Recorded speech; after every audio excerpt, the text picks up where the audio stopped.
All right, let's dive right into the heart of language teaching, productive skills. We're talking about speaking and writing. This is the ultimate goal, right? It's when our students go from just knowing a language to actually using it.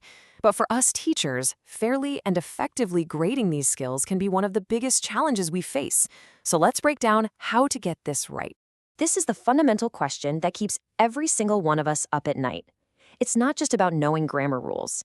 It's about empowering our students, giving them the confidence to express their ideas, defend a point of view, or just tell a great story. So how do we bridge that huge gap between passive knowledge and active, confident language production? Well, the first step isn't about more grammar drills. It's about creating an environment that actually encourages students to produce language.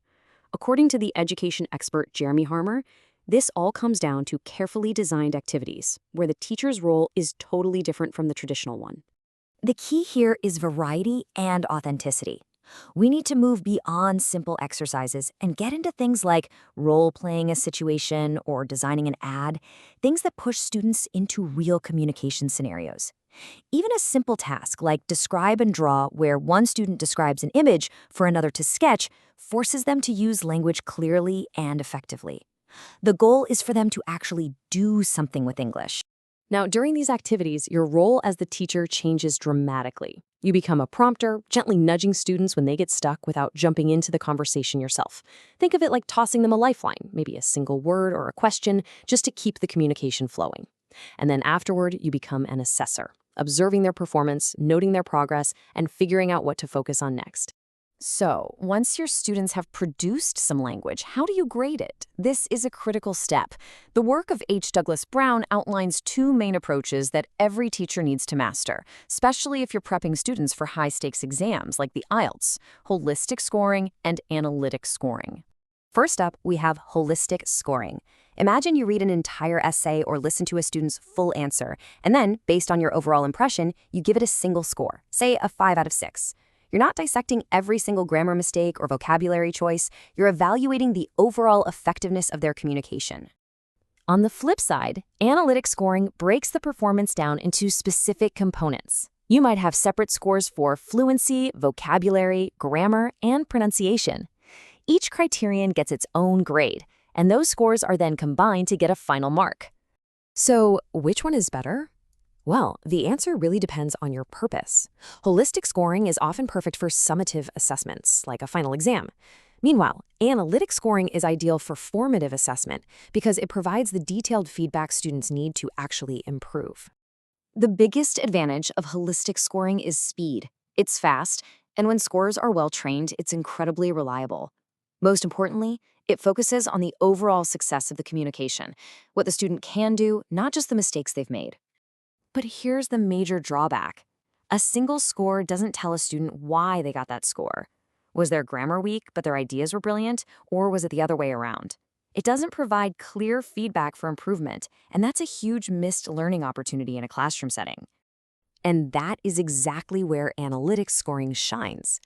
This method creates powerful washback. That's the positive effect that testing has on teaching and learning. A student can look at their analytic scores and understand, okay, my fluency is good, but I really need to work on my grammatical accuracy. It gives them a clear roadmap for what to do next. Now, whether you choose a holistic or an analytic approach, the key to fair and consistent grading is a well-designed rubric. A rubric is simply a scoring guide that clearly defines what performance looks like at every level. It is your single best tool for fighting against subjectivity. Here's a classic example of a 6-point holistic rubric for writing. Notice the clear descriptions for each level. The top score is defined as excellent, while lower scores are described with phrases like developing competence, but with significant flaws. It's these descriptions that guide the score to make a more objective decision. Building a good rubric is a 3-step process. First, identify your core criteria. What are you actually trying to measure? Second, write clear descriptions for each level of performance. And third, and this is the most crucial step, test your rubric with actual student work. Refine it until it consistently and fairly measures what you want it to. Finally, let's zoom out to the bigger picture. All of this, the activities, the scoring methods, it all serves a greater pedagogical goal, navigating the delicate balance between accuracy and fluency. This is the age-old dilemma for language teachers, isn't it? Do you interrupt a student mid-sentence to correct a grammar error, prioritizing accuracy, or do you let them keep speaking to build their confidence and flow, prioritizing fluency? Learning how to balance these two is the mark of a truly expert teacher. And that brings us to our final takeaway. The answer isn't to always choose one over the other. The real skill lies in knowing which one to focus on at any given moment. During a production activity, you prioritize fluency. During a feedback session using an analytic rubric, you focus on accuracy. So the question isn't which one, it's when and why.